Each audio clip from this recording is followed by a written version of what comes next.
ladies and jellyfish, what's up? Happy New Year, I hope you all had a wonderful holiday. What an interesting year 2018 was, huh? It was definitely a great year for my channel. Not only did I go from this, Hey ladies and jellyfish, Wumbles of all sizes, to this, hey ladies and jellyfish, Wumbles of all sizes, but my channel finally hit 3K and made my flock of 9-year-olds proud to call me king. Remember all the milestones? We went from that famous rapper guy dying to some of my all-time idols like Stephen Hawking, Stephen Carl, Steven Hillenburg, god that's a lot of Stevens, and Stan Lee passing away this year, to the legendary YouTube Rewind that broke records of all kinds. Duh! But throughout all of that, 2018 was a sick year for movies. Not only animated movies, but live action as well. So after watching many of 2018's best and worst flicks in preparation for this video, let's review 11 movies that I've seen in 2018.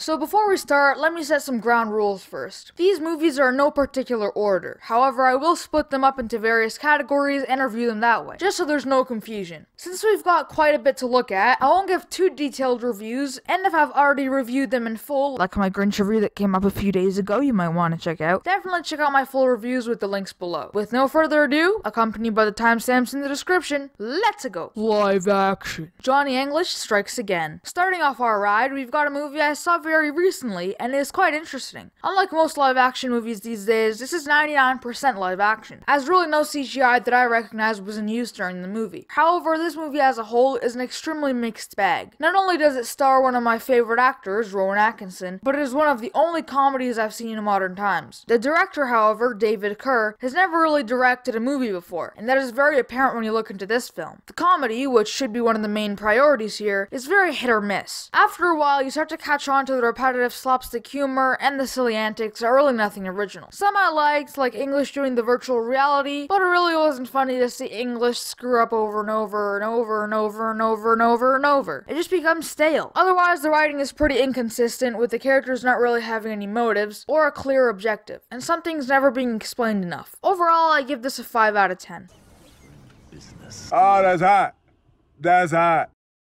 Goosebumps 2: Haunted Halloween. Now, this is a movie to talk about. This one has a lot more CG than Johnny English, but is mainly live action, so... Anyway, this is a movie I saw for my birthday party with some friends, and I have to say it was very enjoyable. The acting is pretty decent, the storytelling is good, it gets very creative when it tries, and it doesn't feel like a blatant copy of the first one. I do prefer this one over the original, if you were wondering. But this film is still nothing too incredible. 7.5 out of 10. Animated. Teen Titans Go to the Movies. This is a movie I've reviewed in full before, and I think I gave it a good breakdown there. This movie is mediocre. There are many plot holes and inconsistencies that hinder my full enjoyment in the end. 6.5 out of 10. The Grinch. Aw man, The Grinch. My last video was literally this movie review. I hate this movie. Everything is worse than the original, and it doesn't have any redeeming qualities. The animation is fine, but nothing is at the standard that the original was. And I think if you're gonna reboot something, you should at least try. 3 out of 10. Marvel. Spider-Man Into the Spider-Verse. This movie is amazing. I love the amazing animation, which gave animation a true spirit. I love the story, the action, and the comedy. This is how you do a reboot right. This is 100 times better than all the other Spider-Man films combined, and shows that some people in this industry still care. Some things I wasn't crazy about, like the anime girl, or some minor plot holes I found here and there, but overall, this is one of the best movies of all time. I wish Stan Lee was here to see what his legacy has become. But no matter who you are, this is the movie for you. Casual viewer, we got you. Passionate Marvel fan, welcome home. Spider-Man fanatic, there you go. Even the extended cast of characters is a great thing. If you're a feminist, we've got a female superhero. If you think Asian people don't get enough spotlight in movies, we've got an anime girl. You like,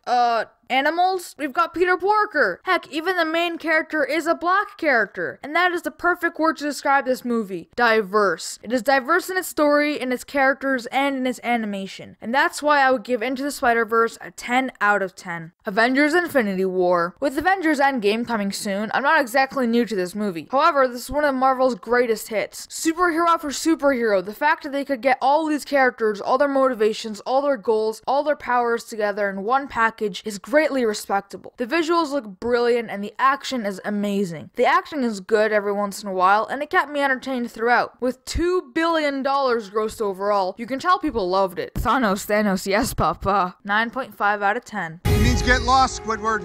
Ant-Man and the Wasp. Ant-Man and the Wasp is very overrated in my opinion. With an 88% on Rotten Tomatoes, it's no secret that people love this movie. I, however, think it is amazingly mediocre. It follows the formula of every other Marvel movie nowadays, sparkling tons of feminism messages that just hinder the experience as a whole in my opinion. And while there's nothing really wrong with it on paper, it isn't exactly gut-bustingly hilarious. The action isn't as produced, and the acting is nothing special. Something good and boring isn't always better than something bad and enjoyable. 7.5 out of 10. Venom. Venom. Like I just said, a good quality movie isn't always better than a fun, bad movie. This movie is interesting indeed. So let's start off by saying I loved watching this movie. It was very entertaining and kept its pace up to track. However, it also has many problems. When the CG looks good, it looks good. When it doesn't, well...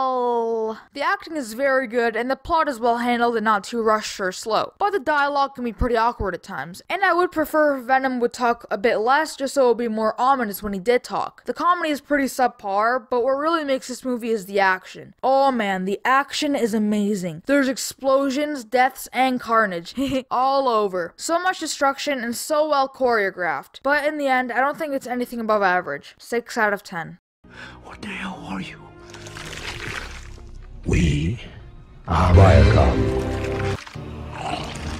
Black Panther. Black Panther is no doubt one of the most successful Marvel movies of all time, with it raking in the bank, passionate fans, as well as awards. Everyone seems to love this movie. The acting is amazing, the choreography with the action is brilliant, and it doesn't seem to harp on the racism and Hollywood angle like expected from this kind of story. The pacing is brilliant, introducing this seemingly recent character on the big screen after hundreds of comics. 8.5 out of 10. Disney Pixar. Incredibles 2. Aw man, what a movie this was. This is debatably the most wanted Pixar remake of all time. And I have to say, it was well worth the wait. This movie isn't better than the original, but is still one of Pixar and Disney's best. So let's talk about it. The characters are all back with a punch. The plot takes a different approach with Elastigirl taking the main role, and I have to say I love it. The action is so well animated and the dialogue is brilliant. Also, just a side thing, but I love the Pixar show they put at the beginning. It was awesome. 8 out of 10. Ralph Breaks the Internet. Wow, what a movie this was, man. Ralph Breaks the Internet is one of 2018's best animated movies ever, and I do prefer it over Incredibles 2 and the first Wreck-It Ralph, if you were wondering. The animation styles blend together so well, bringing back the first movie's aspects brilliantly. The characters are all awesome, except for Vanellope, who I wasn't crazy for, in this movie at least. The plot felt smooth, and no scene felt too out of place or rushed. But what really made this movie awesome were the product placements. I know, product placements aren't interesting and whatever, but if it were a shameless cash grab like the Emoji Movie, it would be a problem. But this is Disney, one of the biggest companies in the world. All the references to YouTube, Google, the internet, and all the Disney characters really added to the humor and overall enjoyment of the film. I love the scene where Ralph is reading the comments. That's just so relatable as a YouTuber myself, and I thought the idea of getting ad revenue from Ralph's trending videos was a cool reference to how YouTube videos actually work, and how modern creators just milk the algorithm no matter what it takes. The pop-up characters were also hilarious. I would give Wreck-It Ralph 2 an 8.5 out of 10. So thanks for watching. This was so fun to make because I got to watch so many wonderful and not so wonderful films and put this all together. I know I didn't do every movie such as Aquaman, Star Wars, and the new Jurassic World, but I did as many as I saw and tried to keep it PG-13 at most. If you're wondering, here are the movies from worst to best based on my reviews and ratings, along with the Rotten Tomato scores at the time I'm writing this. Thanks for watching, welcome to 2019, and kiss your mom every night, unless you don't have a mom, in which case kiss your dad. I'm Askare, and have a wonderful day. Ciao! If it takes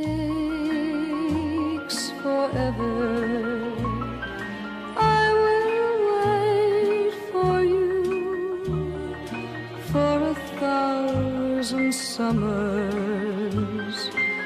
I will